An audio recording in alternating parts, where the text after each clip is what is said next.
The day started normally until my phone rang. It was my 10-year-old son Ethan at the bus stop, his voice trembling.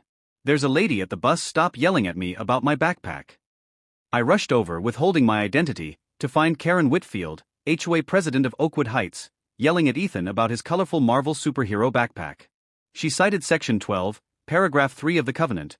All items visible from community property must conform to the neighborhood color palette of earth tones and neutrals. Karen insisted the backpack was a monstrosity that violated community aesthetic guidelines, and ordered Ethan to leave the HOA property or she would call security, claiming his colorful backpack would cause property values to plummet. When the school bus arrived, Karen physically stepped between my son and the curb, declaring, "He's not getting on that bus from this stop, not with that backpack." That was the breaking point. I identified myself, "Ms. Whitfield, I'm not only Ethan's father, I'm Chief Jackson Reynolds of the Oakwood Police Department. You're currently preventing a minor from accessing public school transportation, which could be considered obstruction."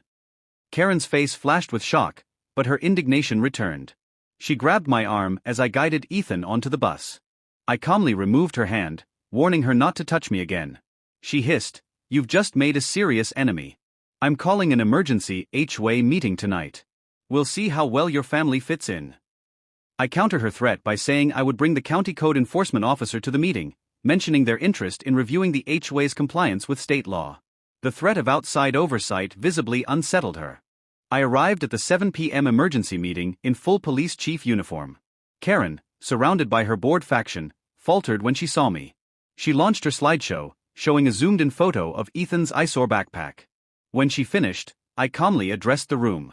Before discussing backpacks, I addressed a more pressing concern. I pulled out a folder containing witness statements confirming that this morning, Karen physically prevented a minor from accessing his school bus and grabbed my arm, leaving faint red indentations. Under state law, I stated, this constitutes simple assault, especially when directed at a minor. No HOA rule supersedes state law or grants you the authority to physically detain residents, especially children. Karen shot to her feet, screaming that I was using my position to intimidate her.